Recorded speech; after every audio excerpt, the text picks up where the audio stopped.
Olá, sejam bem-vindos ao Gestão Unesp 2014. No programa de hoje, nós vamos conhecer as ações da Pró-Reitoria de Pós-Graduação. Nosso convidado é o professor e pró-reitor Eduardo Cocobum. Professor, muito obrigada mais uma vez por sua participação em nosso programa. Muito obrigado, eu que agradeço. Professor, para a gente começar a nossa conversa fazendo um balanço da atuação da Pró-PG, a Pró-Reitoria de Pós-Graduação da Unesp em 2014, gostaria que o senhor, enquanto pró-reitor, elencasse o que você julgou ser um ato marcante que vocês realizaram. Começamos o ano de 2014 muito bem com a resposta, né, das avaliações da CAPES, né? E a gente viu que a universidade, a Unesp, dentre as universidades, é uma das que mais avançou em termos de conceito.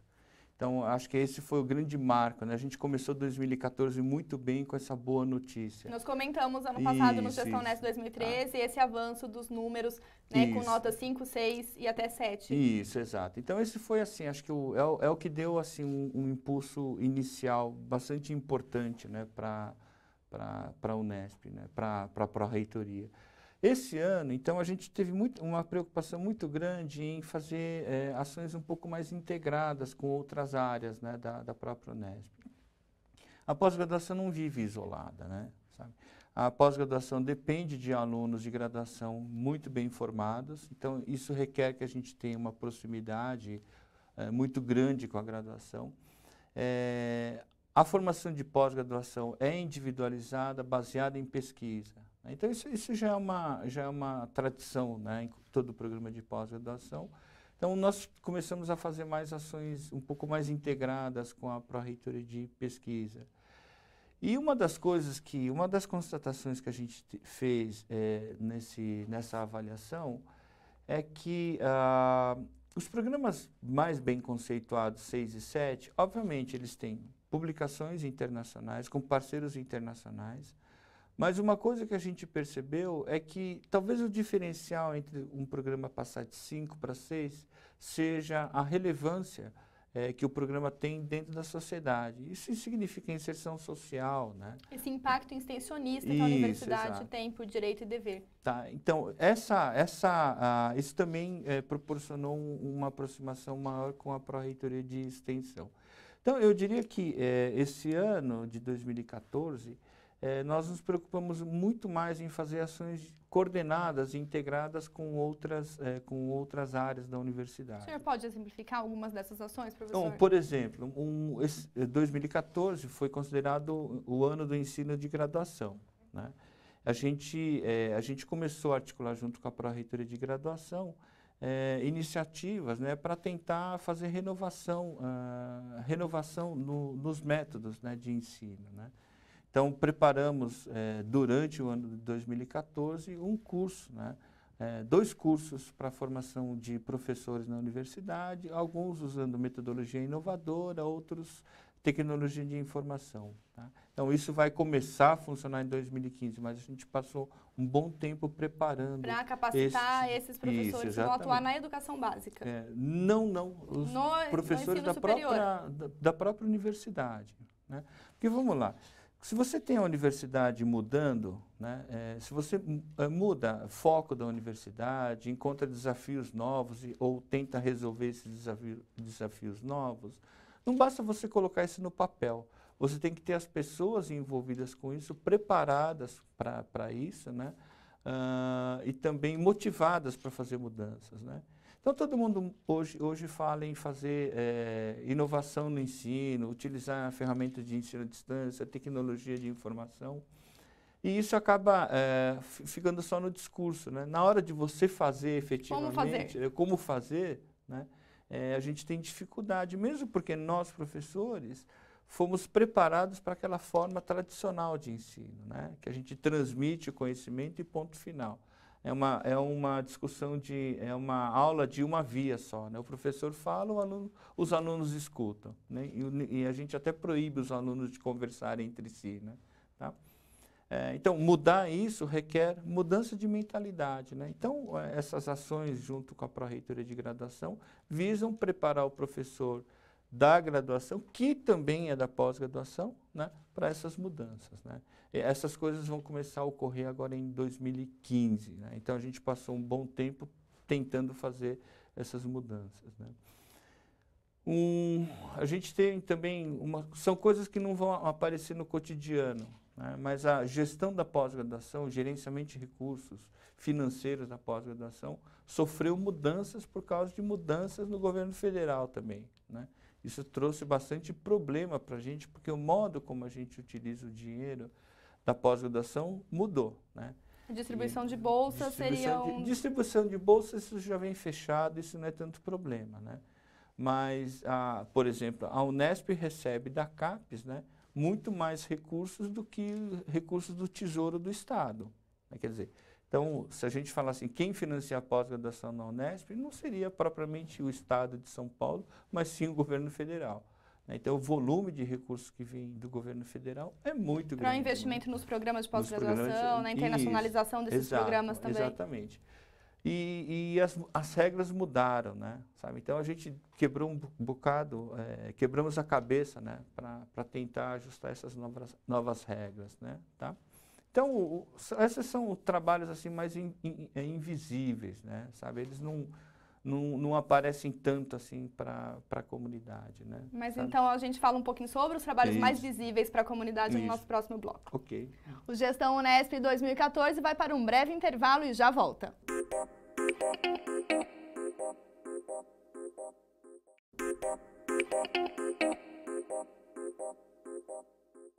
Estamos de volta com o Gestão Unesp 2014 e hoje nós recebemos o pró-reitor de pós-graduação da Unesp, o professor Eduardo Cocobum.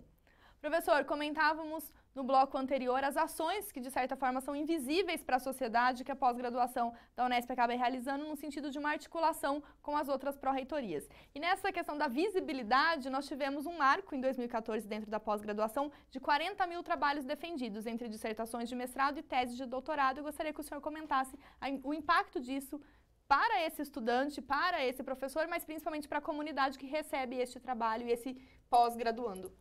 Então, desde que a Unesp existe, né, nós atingimos no ano passado, em novembro, a marca de 40 mil teses e dissertações defendidas pela universidade como um todo.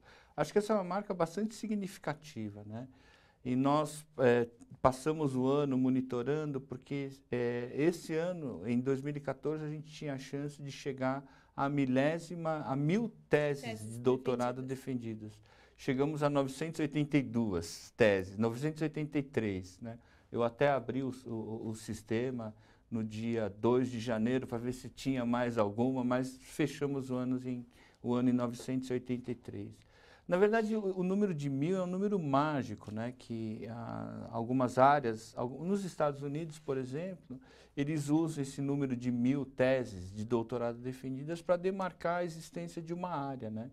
Sabe? Então, quando uma área nova surge, eles dizem assim, olha, a área nova, essa área existe porque já existem 1.000 teses defendidas nesta área.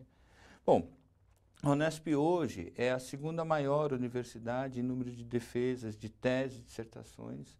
Há 2 anos atrás, né, nós éramos a terceira universidade brasileira em número de teses de doutorado. Há 2 anos a gente passou a segundo, tá? Então, esse ano a gente gostaria de ter chegado à 1.000ª tese, né? Não chegamos, mas chegamos muito próximo. Certamente, esse ano a gente vai chegar nesse valor. Nós também, uma das coisas muito importantes, no segundo semestre, final do segundo semestre, houve um fórum de pró-reitura de pós-graduação e pesquisa. A Unesp conduziu esse fórum, né? Foi organizado principalmente pela pró-reitoria de pesquisa. A reitoria de pós-graduação também participou. Tivemos a participação da época ministro de Ciência e Tecnologia, né, professor Campolini. Nós tivemos também a participação da SBPC e várias Sociedade Brasileira para o Progresso da Ciência. Tá? E lá foi ressaltado bastante esse aspecto, né, que uma das coisas que a gente mais ouviu lá é que os pró-reitores que estavam lá se surpreenderam, né, com o tamanho da Unesp, né? Na abertura, inclusive, o professor Jorge Guimarães, presidente da CAPES, mencionou que ele mesmo estava surpreso com os números da Unesp. Então, a Unesp vem assim, de uma forma contínua, gradual, vem desenvolvendo, né?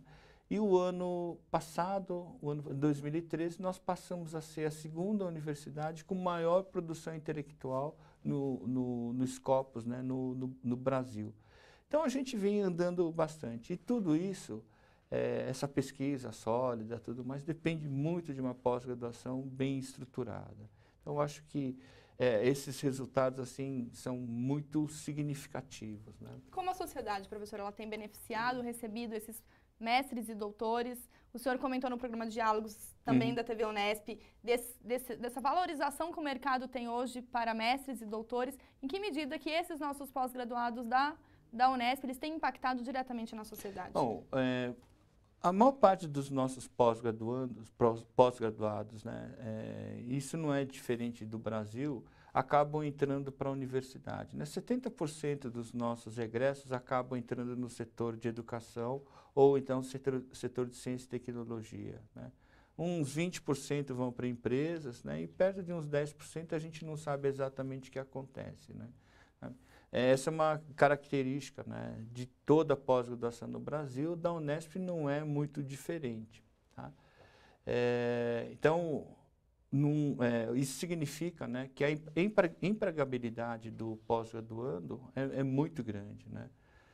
Em termos de salários também, os salários também do pós-graduando, esse é um levantamento que a gente fez nesse ano de 2014.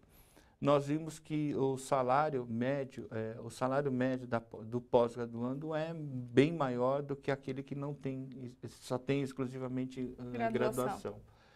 E no final do ano passado houve um estudo mostrando o seguinte: quem tem uma graduação recebe 200% mais do que quem não tem graduação. Então, se a gente vai fazendo a cascata, né, há de fato uma valorização de quem conclui pós-graduação. E uma das constatações que existe também é que, assim, a carreira, né, cujo curso superior mais bem remunera é medicina e defesa. Tá? São essas duas profissões, a medicina e defesa, profissionais de defesa. O mestre já recebe, na média, mais do que essas carreiras. Então, fazer mestrado e doutorado é um investimento que certamente, né, para um investimento pessoal, no nível intelectual, mas também profissional, se quiser seguir uma carreira no mercado de trabalho, não só a docência ou a pesquisa. Agora, no mercado de trabalho, isso significa o seguinte: o mercado de trabalho valoriza essa titulação de mestres e doutores, né? Sabe? Então, se esses mestres e doutores são empregados, né, se existe empregabilidade e remunera bem, é porque isso é uma necessidade para a sociedade, né? Nesse quesito da produção intelectual que nós comentamos, o senhor havia adiantado no bloco anterior a questão da publicação desses alunos da Unesp para até avançar na avaliação da CAPES para o conceito 6 e 7. Em que medida que nessa proposta de internacionalização que a Unesp vem abraçando há alguns anos, a pós-graduação atuou em 2014 para alavancar essa publicação, principalmente no nível internacional? Falar em internacionalização na pós-graduação é quase um pleonasmo, né? Porque não dá para imaginar a formação de pós-graduação sem um mínimo de internacionalização, né? Por exemplo, basta ver os estudos, né? Livros, artigos que você vai ler durante a sua formação não são exclusivamente brasileiros, né, nacionais, né, sabe? Você vai utilizar muitos autores estrangeiros, artigos, sobretudo, internacionais, de uma certa forma. Então, a internacionalização é uma coisa inerente à atividade da pós-graduação. Mesmo que você leia livros traduzidos, né, você está lendo conhecimento que foi produzido fora. Né? Não necessariamente fora, né, mas que tem alcance internacional. Tá? Então, nesse sentido, isso é uma coisa bastante interessante. A gente vem notando que o número de estrangeiros que acabam vindo para a pós-graduação vem aumentando. O ano de 2013, a gente recebeu perto de 150 alunos estrangeiros na pós-graduação da Unesp, né? E esse número vinha crescendo. Em 2014 nós ainda não fechamos, né? Isso também é uma sinalização de que nós estamos atraindo alunos estrangeiros. A Unesp tem um programa muito específico para atrair alunos da América Latina, né, e da Península Ibérica, né? Então, nós temos um programa junto com a UIP, a Associação Interamericana de Pós-Graduação, né? Nós trazemos cerca de 10 doutorandos, atraímos 10 doutorandos encaixados, que são docentes em universidades, para vir fazer o doutorado na Unesp. Nós temos um programa com a Organização dos Estados Americanos, né, que esse ano a gente recebeu, acho que três alunos entre mestrados e doutorados, né? Mas o que chama muita atenção é que, por exemplo, nesse programa da OEA, nós tínhamos 3 vagas e quando a gente fez a abertura para inscrições, né, o ano passado vieram quase 300 inscrições, quase 100 para 1. Né? Então, isso dá muita visibilidade, né? E também significa que os alunos que estão lá fora, né, se interessam pelo que é feito pela Unesp. Né? Acho que isso é uma indicação de que há um reconhecimento no que nós fazemos. Né? E essa questão do intercâmbio aumentou bastante, a publicação segue na mesma linha. Na verdade, a gente tem que pensar no seguinte. Quando nós temos uma publicação internacional, o que a gente tem? A gente tem um crivo, né, uma seleção de artigos, uma análise de artigos mais rigorosa. Tá? Então, se nós conseguimos passar por essa avaliação mais rigorosa, isso significa que o projeto que nós desenvolvemos é de boa qualidade. Né? Então, a gente não busca a internacionalização pela internacionalização. Não é porque é bonito ser internacional, mas sim porque a qualidade do que nós fazemos é de uma boa qualidade. Houve esse ano de 2014 uma crítica. A Nature fez um estudo, né, comparando o custo da publicação. Né? E a Nature mostrou que no Brasil, cada publicação saía muito caro. Né? Sabe? Então, houve uma série de críticas, né, dizendo assim, olha, a comunidade científica brasileira gasta mal. Né? Eu acho que isso significa que nós temos um investimento, né, em ciência e tecnologia que talvez não esteja resultando em trabalhos bons. Existe, obviamente, a preocupação na pós-graduação de que o investimento seja bem aproveitado. Né, sabe? Então, nós não fizemos esse estudo comparativo, né, mas certamente um tipo de crítica como essa nos causa preocupação. E a outra coisa que é muito importante que a gente percebeu desse ano de 2014, né, nós temos publicações, né, feitas em revistas brasileiras, revistas internacionais, e existem aquelas publicações que fazemos com parceiros, né, de outras instituições. A gente já tinha visto que a nossa maior parceira institucionalmente é a USP. Tá? E existem aqueles parceiros internacionais. Né? Os programas 6 e 7 são os que mais parceiros internacionais têm. Né? Mais publicam, quer dizer, 70% de publicações, 60% a 70% é com parceiro de uma universidade do exterior. Sabe? Então, isso é um dos melhores preditores, né, do que vai acontecer no conceito. Né? Sabe? Mas para eu conseguir o parceiro estrangeiro, o que eu tenho que ter? Um bom trabalho. Né? Se eu não tiver um bom projeto, né, um bom aluno envolvido, um bom planejamento, isso não sai. A pós-graduação é o momento de a gente preparar o futuro pesquisador para essa realidade. E aí, nesse sentido dessa preparação, a gente comenta, então, no nosso último bloco, as ações para 2015. Okay. O Gestão Unesp 2014 faz mais uma pausa e já volta.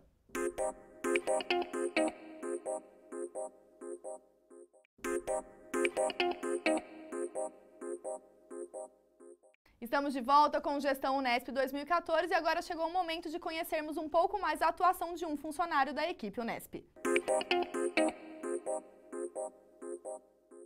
Bom, eu trabalho na ProPG tem poucos anos, vai fazer 4 anos que eu estou na ProPG. Mas de Unesp eu tenho 30 anos já, né? E eu já trabalhei secretaria-geral. Como eu tenho muito tempo de Unesp, quando eu entrei aqui, eu trabalhava na Secretaria-Geral e cuidava também de pós-graduação lá. Então, quando vim aqui, depois fiquei mais uns 10 anos na informática, passei para a área de banco de dados, desenvolvimento. Aí eu saí da informática e voltei aqui para a Pró-Reitoria. Então, aqui eu acabo trabalhando mais com levantamento de dados, como eu conheço todas as estruturas dos bancos de dados, tudo, então eu faço serviço daqui e acaba sobrando também de algumas outras áreas que a gente tem que atender também, né? Devido ao conhecimento que eu tenho dos bancos de dados, dessas áreas, então a gente acaba, assim, fazendo vários levantamentos, informações com várias bases de dados aí de produção científica, de pesquisa, projetos, né? Então a gente...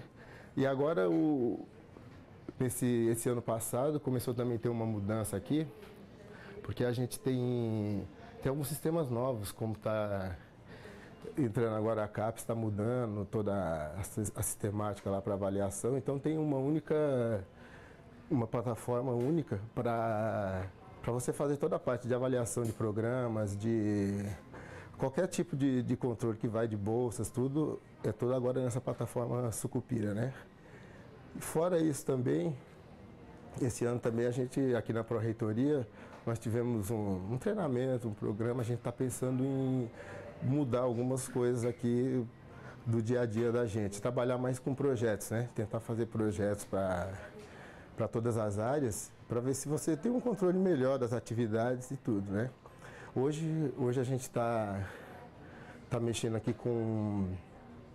Tem vários sistemas internos aqui que a gente controla aqui, então, na realidade, a gente trabalha aqui nesse setor aqui, esse setor nosso que cuida mais da parte dos sistemas, dos bancos de dados aqui da Pró-Reitoria, só que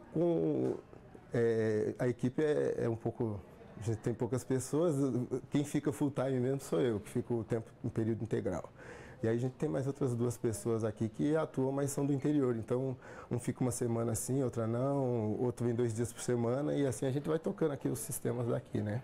Para 2015 a gente está querendo, igual eu te falei, a gente vai melhorar essa parte da organização das atividades mesmo, tentar controlar melhor e ver se na realidade a busca mesmo que a gente tem sempre aqui é para você, seria a pós-graduação, a evolução na pós-graduação aqui, né? Então o professor Eduardo também está trabalhando bastante nisso e a ideia nossa é sempre buscar excelência, né, na pós-graduação. E para continuar discutindo, então, as ações da Pró-Reitoria de Pós-Graduação, nosso convidado aqui no estúdio é o professor Eduardo Cocobum. Professor, para a gente finalizar a atuação da Pró-PG neste ano de 2014, quais os planos de vocês para este ano que se inicia, pensando também que a CAPES mudou o seu sistema de avaliação, que antes era feito de 3 em 3 anos, o triênio dos programas de pós-graduação, e que agora será feito de 4 em 4 anos? Bom, essa mudança do período de avaliação tem uma vantagem, trouxe uma vantagem, né? Porque as avaliações são realizadas durante um ano e divulgadas praticamente no segundo ano do triênio.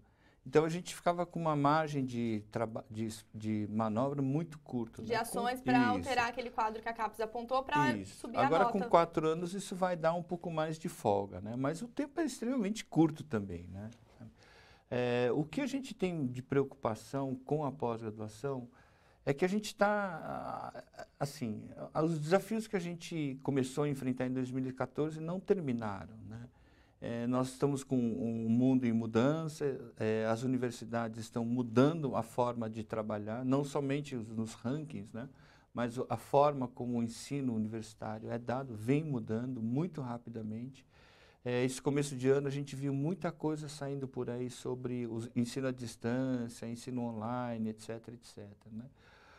Na pós-graduação, como o ensino é individualizado, isso vem acontecendo de uma forma quase que espontânea, né? Mas uma coisa que está preocupando a gente é que talvez a gente não esteja preparando o aluno que sai da pós-graduação para essas novas mudanças, né? Acontece uma coisa muito curiosa quando a gente pensa na formação do aluno. O aluno entra na universidade usando o smartphone para assistir a aula, o professor inibe a utilização do smartphone durante a sala de aula, né? Sabe, ele vai perdendo isso. E quando ele chega para defender a tese de doutorado, não existe nada mais tradicional do que a tese de doutorado, né? Naquele formato em papel, hoje pelo menos permite-se que seja impresso, né, um gráfico ou uma foto colorida, né? Mas antigamente, né, não muito tempo atrás, era tudo em preto e branco, né? Sabe? E eu sei de programas, aliás, de alunos que tentaram apresentar teses interativas, né, usando essas mídias novas, né, e foram proibidos pelo próprio programa, né? Não, tem que ser em formato de papel. Mas por que não poderia ser em CD? E eu acho que, então, a gente tira um pouco, né, dessa assim, vocação para a novidade, né, do aluno ao longo desse processo de formação. Então, a gente está querendo ver se consegue romper isso, né? Esse é um desafio grande que a gente está colocando para a gente mesmo. Agora, é uma mudança que não implica somente pós-graduação, implica também graduação, e a gente vem conversando bastante sobre esse assunto, né? Com o próprio NEAD, com a Prograde, e vamos ver se esse é um desafio que eu gostaria de vencer. Basta dizer o seguinte, se eu quiser saber o que é dado num programa de pós-graduação, né, eu, candidato à pós-graduação, não consigo saber muito do que o programa faz, a não ser que, muitas vezes, eu ouço até isso, que alguém vem perguntar para a universidade como é que é o determinado programa de pós-graduação. Aí respondem para ele, olha, vem aqui conhecer, né? Eu acho que é bom você vir conhecer, mas como é que eu vou dizer isso para um aluno, por exemplo, que vem, sei lá de Portugal, da Colômbia, né? Então a gente precisava... É importante que tenha essa divulgação da informação, isso. E o site é uma ferramenta atual. O site, por exemplo, é uma ferramenta, né? A gente tem usado isso, a gente só mudou a mídia, né? O que era do papel que a gente colocava no mural, a gente colocou no computador, né? A gente precisa mudar isso, tá? E uma coisa assim muito interessante foi uma vez que nós participamos de um workshop, né, que foi transmitido pela internet. E aí eu vi, né, pessoas entrando lá e dizendo assim, olha que legal, que muito legal a iniciativa da Unesp nesse assunto. O assunto está legal e tudo mais, né? E aí eu comecei a ver, né, no chat da internet, pergunta, olha, posso perguntar? Né? Essa interação. Isso. Aí ninguém respondia. Aí o moderador, de vez em quando, dizia assim, olha, a programação mudou. Dizia algumas coisas assim muito lacônicas. Depois de encerrado o evento, eu recebi um e-mail de uma pessoa que participou dizendo o seguinte, olha, o tema foi muito interessante, mas interatividade zero. O problema é que a universidade precisa mudar o paradigma, sabe? Então, a gente está fazendo coisas somente de uma via, né? Sabe? Acho que isso tem que chegar na pós-graduação. Então, esse tipo de investimento na videoconferência, nessas palestras sendo transmitidas, também é um desafio para a própria EG agora em 2015. A gente tem que fazer o aluno, né, assim, preparado para essa nova realidade da universidade, esse novo paradigma de universidade. Acho que esse é o maior desafio que a gente tem. Gostaria de agradecer, professor, mais uma vez a sua participação. Obrigado. E que ano que vem a gente possa fazer esse balanço e que esse desafio seja transposto cada vez mais satisfatoriamente. Ok, muito obrigado pela oportunidade. O Gestão Unesp 2014 fica por aqui. Acompanhe os próximos programas para descobrir um pouco mais das ações da nossa universidade. Obrigada pela companhia e até a próxima.